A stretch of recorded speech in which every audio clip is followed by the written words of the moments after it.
At the beginning, we meet Iris as she walks through a supermarket. She makes eye contact with Josh, who accidentally drops some oranges. They share a laugh over the moment, and then suddenly, Iris wakes up. It was just a dream about how they first met. In reality, they are traveling on vacation, following a road so remote that it's not even on the map. Their destination is a secluded house, far from civilization, with no one else around. As they arrive, Iris hesitates, reconsidering their trip. She doesn't want to embarrass Josh in front of his friends with her behavior and suggests going back. Josh reassures her, telling her to just smile and act happy. Everything will be fine. At the lake house door, they are greeted by Kat, an old friend of Josh, who barely acknowledges Iris until Josh speaks up. Inside, they meet Patrick and Eli, a couple, and Sergey, a Russian man who owns the place. Iris compliments Sergey on the house, and he explains that he bought all the surrounding land so he could live in complete isolation. After settling into their room, Iris takes a shower. Later, everyone gathers together, and Patrick shares the story of how he met Eli, who was wearing a dinosaur costume at a party. Patrick accidentally stepped on his tail, and that's how it all began. The conversation then shifts to Sergey, and when asked about his work, he simply states, "My hands are dirty, just like my job." Meanwhile, Kat and Iris have a brief exchange, during which Kat admits that she does whatever Sergey wants. She belongs to him, despite the fact that he has a wife. She then tells Iris that she didn't need to know this. Iris assumes Kat hates her, to which Kat responds, "You just make me replaceable." Later that evening, Eli starts dancing, and one by one, the others join in. As everyone enjoys the moment, Iris suddenly finds herself alone. Kat is with Josh on the other side. Feeling uneasy, she approaches Josh and leads him away. That night, they end up in bed together, but after their time together, Josh quickly falls asleep. The next morning, as they prepare to go to the lake, Iris starts talking about the weather forecast in detail. Josh tells her to go ahead, assuring her that he'll join her after taking a shower. Iris follows his instructions, unaware that Josh is secretly plugging in a mysterious device as soon as she leaves. At the lake, Iris reaches into her pocket and pulls out a knife, but she quickly hides it when Sergey arrives. She suddenly feels uncomfortable and decides she wants to return to Josh. Sergey, however, makes small talk about the lake house, saying he hopes she enjoys her time here, as the place is beautiful. This convinces her to stay a little longer. Sergey then suggests she put sunscreen on his back, grabbing her hand and saying it was Kat's idea. Iris, feeling uneasy, tells him to stop. Back at the house, the atmosphere shifts dramatically. Iris appears, covered in blood, clutching a knife. She trembles as she explains that Sergey forced himself on her, and she had no choice but to fight back. She had grabbed a bottle and hit him on the head, causing him to fall. But as she approached him, he struck back, trying to choke her to death. In desperation, she pulled out the knife and stabbed him in the neck. Josh, however, reacts coldly. He simply tells her to shut down. The others tie Iris to a chair. When she wakes up, Josh is sitting across from her. As she continues her explanation, insisting it was self-defense, Josh calmly tells her that she can't lie, even if she wanted to. It's part of her programming. He reveals the shocking truth. Iris is not human. She is a robot, a companion robot, designed to provide emotional support. Iris laughs, thinking this must be a joke, but Josh proves it by asking her about the weather. Instantly, she responds in a monotone, factual manner. He then changes her settings, making her speak multiple languages, including Spanish and Chinese.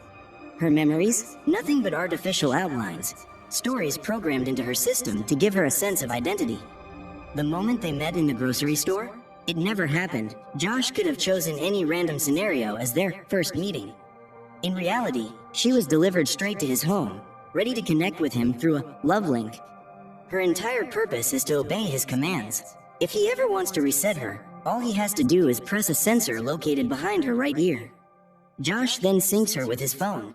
As the system updates, she gives him the command to establish a love link. He waits as she constructs artificial memories of their supposed love story. When she wakes up again, she fully accepts her role as his partner. And so, this is the story of how they met. But despite learning the truth, Iris insists that she feels emotions, pain, and a deep longing to stay with Josh, to live with him like a real couple. However, Josh knows the truth. For him, such a life is impossible. Kat walks in and tells Josh to shut Iris down. distracting him with an argument. Meanwhile, Iris has a plan.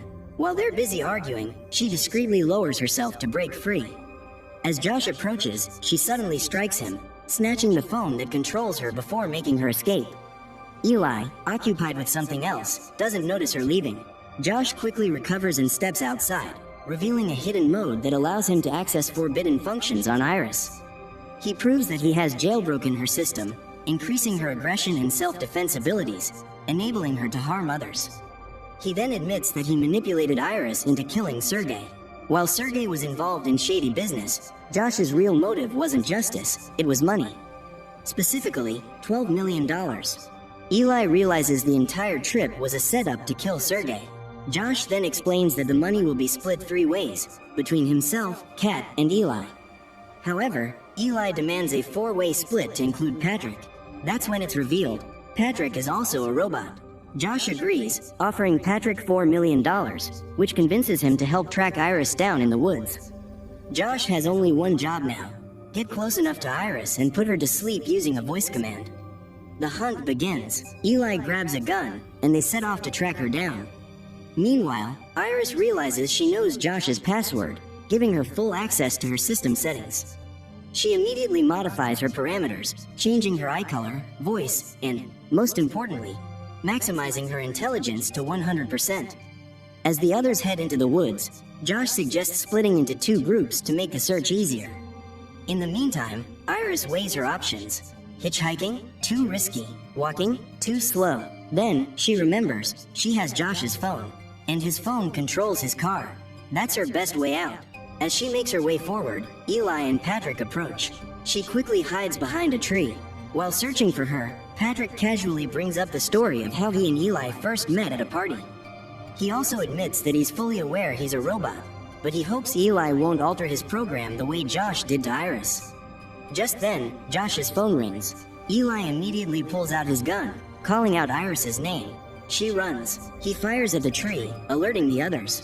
They give chase, eventually splitting up to corner her. Eli catches up first, tackling her to the ground. In the struggle, his gun falls loose. Both scramble for it. A gunshot rings out. Eli collapses, dead. Patrick, witnessing the scene, is frozen in shock.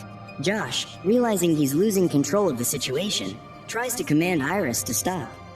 But his voice no longer works on her. He chases after her as she reaches the car. In a desperate move, she injures his hand and jumps inside. However, the car refuses to start. It doesn't recognize her voice. Thinking fast, she uses the voice settings to mimic Josh. The car roars to life. She floors it, running over Josh's foot. Limping in pain, Josh stumbles back inside the house. Grabbing Sergey's phone, he reports his car as stolen. Within moments, the car automatically shuts down on the side of the road, locking Iris inside. Then, Josh calls her. His tone is calm, almost affectionate. He tells her he forgives her, that she can still come back, and they can start over. Iris doesn't hesitate. She breaks up with him. Furious, Josh turns to Patrick, ordering him to capture Iris. But Patrick remains motionless. He doesn't react. Josh comes up with a crazy idea. He resets Patrick and links their love connection, making them a couple. Meanwhile, Iris breaks the car window and escapes just as the sheriff arrives. To buy time, she switches the car's language settings to something unrecognizable, making it impossible for the sheriff to understand her. As he tries to piece together what's happening, his eyes land on a bloody knife inside the car. The situation suddenly makes sense. He arrests her. Just then, Patrick arrives. Testing out some punches, he knocks the sheriff unconscious and stops Iris in her tracks. Taking full control, Patrick hijacks the police car, doing his job in his own way, with the sheriff now tied up in the trunk. Kat, realizing how out of control things have gotten, makes her decision. She's out. She tells Josh too many innocent people have died, including Sergey. Sergey had mentioned being involved in farming, which Josh had assumed was just dirty business. But Kat now understands Josh misunderstood everything. Josh, unwilling to let her leave, orders Patrick to stop her. To everyone's shock, Patrick stabs her in the back. Slowly, Kat stumbles to the bed, collapsing beside Iris. With the chaos settling, Patrick calmly prepares a meal for Josh, who wakes Iris for one final dinner. Josh blames Iris for everything, but she flips it back on him, reminding him that he used her to get rich. Furious, Josh makes a chilling decision. He reduces her intelligence from 100 to 0. Since Iris had previously claimed she could feel pain, Josh decides to test it. He orders her to stretch out her hand, then holds a candle underneath it.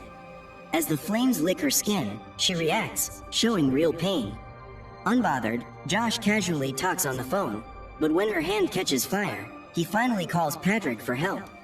Josh, now fully in control, orders Iris to take the gun, put it to her head, and pull the trigger. She obeys. With everything seemingly over, Josh calls the robot manufacturing company, reporting a malfunction. He plays the victim, claiming that Iris killed everyone. The company sends a team to retrieve the broken robot, but as the techs inspect Iris, one of them, a seed, pauses.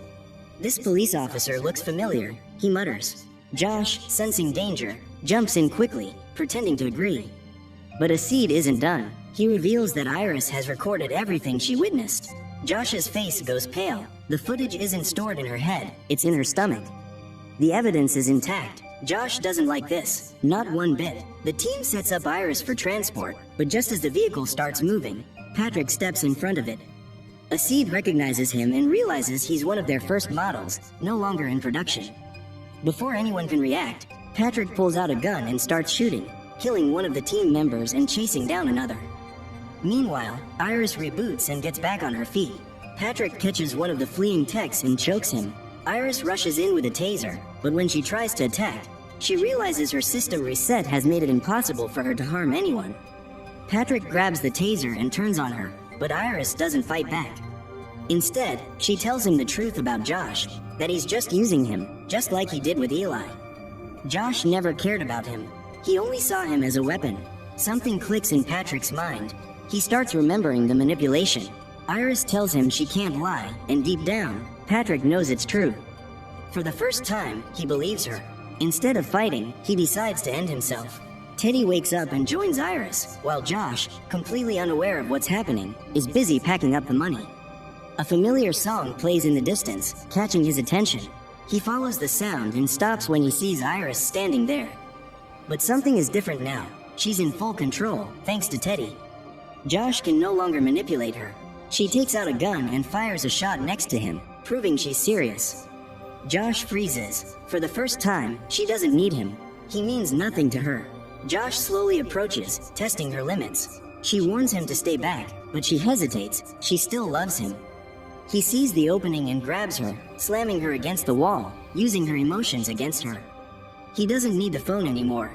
Now, he controls her through her own feelings. He forces her to admit that she can't live without him, smashing her head against the floor until she finally breaks.